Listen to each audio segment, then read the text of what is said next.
Hi! In today's video I'm going to answer some of the most commonly asked questions about the Amazon interview.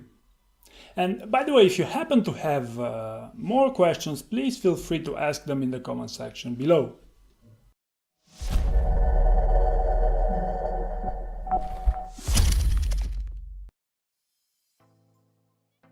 I made a diagram with these 14 leadership principles, I think 1 or 2 years ago, so here you go. Please feel free to pause the video if you would like to read them in full. They are a collection of behaviors and core values that guide most decision-making processes at Amazon and people-related decisions in particular. Yes, they are important. In fact, Amazon invests up to 50% of its efforts in the overall recruitment process to test someone as a cultural fit inside Amazon. Now, this being said, in the case of volume hiring, it might not be the case because there Amazon isn't even conducting formal interviews as of recently. So you should take this seriously as a general idea. No, no, you shouldn't do that. I mean, why would you? Because, I mean, do you really believe that someone at Amazon will ask you to please stand up and recite those 14 leadership principles for me? I mean, it doesn't make sense. Yes, here are some slides with some example of such content. And it might as well make sense to memorize your own stories to these answers, and you will understand this a bit later when I talk a bit about the Amazon's behavioral questions. And one more note here is that apparently some Amazon recruiters are okay if you write this down and bring them to the interview, but I believe you should double check this before doing so. Yes, I believe this makes sense so long as you are good at understanding algorithms and you are good at knowing the basic about algorithmic thinking in general. And another reason why I'm saying that this is a possible approach is because there aren't that many combinations of possible exercises. There are a few hundreds, but I believe it's doable if you know your thing. To me, geeksforgeeks.com is by far the best place to start. Now, believe it or not, this question makes a lot of sense for a company like Amazon, because being a large company, chances are that its employees are sharing experiences, work experiences on different websites. And one of the best websites that I know that works for these types of things is glassdoor.com, and in fact there are many people that recommend you to specifically search for the team that you're applying to and trying to find out more about them, because believe me, it's worthwhile to spend 5 minutes to search about these things. It's a method to answer questions with a narrative structure. S comes from situation, T comes from task, action, and results. For example, if you as a candidate have done your homework and prepared your resume, you might have something as we increased sales by 10 million in a period of 6 months. You might have this sentence in your resume, which is actually a power sentence if we think about it. However, for a recruiter, this isn't so much valuable as you might expect because of the we word. So having a narrative structure to this type of statement would have you to explain first a situation in which you achieved that 10 million profit. Then you would have to explain the tasks that you had to perform. So for instance, even if your team done a great job here, maybe you were tasked with only making sure that you centralize all their sales, in which case your influence overall this result would be rather limited. So the idea is that this narrative structure is preferred if someone wants to understand more about some of your achievement or about a given situation. Here are some slides with examples of behavioral questions.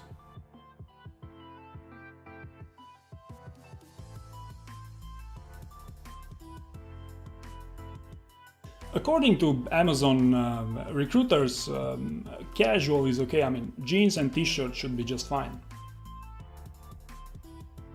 Referrals are the best way by far to skip the line.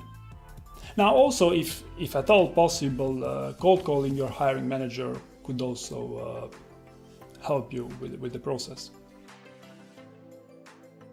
Look, here's the thing. Amazon did a lot of hiring in 2017. In fact, I believe they quite doubled the workforce, and they also made a major acqui-hire. So it is all normal that the numbers cannot be all that impressive at the beginning of 2018. Now, this being said, these numbers are vastly influenced by volume hiring. So if you are within volume hiring, then yes, they hire a bit less, but not considerably less, and that varies by region.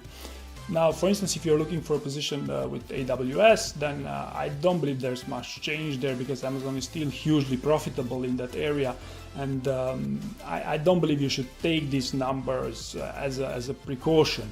And also, by the way, Amazon is also due to announce the HQ2, so it could also be a reason why hiring is a bit slower nowadays. Here's a quote from Amazon's own website. Being a peculiar company, we don't accept cover letters. Just ensure your resume is up to date and you're all set. 5 seconds. This is how much a recruiter spends in average on a CV. So would you recruit yourself based on the first 5 seconds of information after reading your CV? So what you can do here is to make sure that your most relevant information is on top. So, for example, if your education is the best reference, make sure that you post on top. Or if education is not, then make sure you post at the bottom of the resume. So in either case, make sure that you save time here and you are as concise as possible. And needless to say, Amazon likes narrative structure, but concise structure. As far as I know, there is no formal obligation for a recruiter at Amazon to get back to you, right? So now, this being said, there has been a lot of talk internally at Amazon, and it also leaked some of it outside, that they should do their best to answer everyone and answer them in a timely manner. Now, what I do know is that, for instance, in the case of phone interviews, they are doing their best to answer within 2 business days, or so they say. In the case of on-site interviews, they do their best to answer within a week or so. Now, this being said, you should understand that they're also business, so these answers may also vary by the demand for a specific role here. And one trick that I've heard from a recruiter is that to take a look on the Amazon.jobs website at the position, at the opening itself, and see when it was posted. If it was posted 1 year ago, then maybe they're not all that interested in hiring for that position right now, so you shouldn't expect an answer all that fast. But overall, they are far more responsive than many other top employers. No, this is a complete waste of your time, and I also took a look at quite a few of these materials. There are a few books that were written about the Amazon interview, mean to prepare you about it, and there are also some packages that prepare you with some questions and answer and teach you how to answer them, but I believe there's not much intelligence to know here. I mean, what's so hard to understand about the STAR method? So overall, no, I believe this is a terrible idea. Know your thing.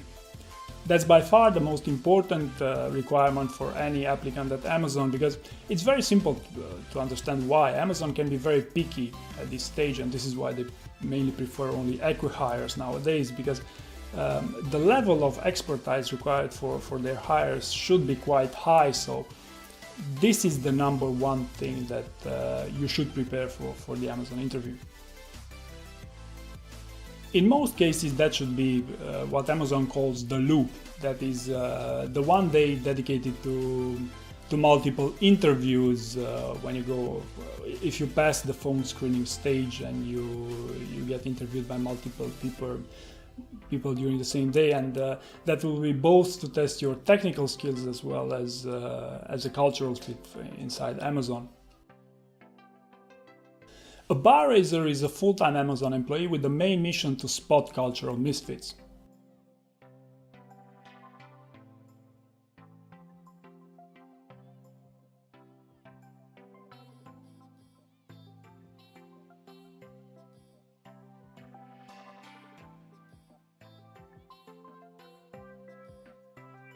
Yes, it is generally okay to talk about pay during an Amazon interview, and it's actually a recruiter at Amazon that mentioned that in a public post. So now, this being said, I believe that you should be quite careful with picking the best time to talk about these things. Maybe towards the end of the interview, maybe when the recruiter asks you if you have any questions. Anyway, you know what I mean. Well, it could take just one day in the case of volume hiring, or it could take 6 months if you're applying for a position that's not currently in demand. But the general idea is it takes as long as it has to take, because Amazon has its own interviewing processes, which in many cases they define themselves. So it's not that they hire any two programmers using the same hiring process. So they can have different hiring strategies for different positions according to their needs at that specific moment. Not sweating enough the technicalities of the job, and falling in love with Jeff Bezos' leadership principles. So again, the most important thing about the Amazon interview is to know your thing. If by that you mean what's the most successful business inside Amazon nowadays, that is Amazon Business Services, which recently crossed 10 billion just in 3 years since it began. Now, this being said, also Amazon Cloud, AWS, is also the largest cloud business in the world, so that should be also an interesting opportunity for many people. Well, not even Amazon knows the answer to this question, because it varies so much according to position. So, for instance, for volume hiring, it could be 1 day, so you should only expect for the drug screening test to complete. But in the case of technical roles, the standard procedure is to have 1 or 2 phone interviews with the main purpose of seeing if you're worthwhile calling for an on-site interview. Then it's the on-site interview, where there will be a series of interviews in the same day, which they call the loop. And I've never heard of this happen, but I've heard stories about it. There could be also a second on-site interview here, although that is rare, and then it's the offer, which you may or may not accept. I heard this piece of advice in a recent CNBC article, and I believe it's a very interesting piece of information. It says that towards the end of the interview, especially towards the end of the on-site interview in the Amazon's case, you should specifically tell your recruiter or hiring manager that you really want this job. And I know that especially for technical people this is particularly hard to say, but if we think about it, it actually does make a lot of sense, because why would Amazon be interested in hiring uninteresting people, right? So if you show your interest towards the job, your chances can only increase to get it, right? Alright, so that's pretty much it. So if you have any other questions, please feel free to ask them in the comment section down below. Thank you very much.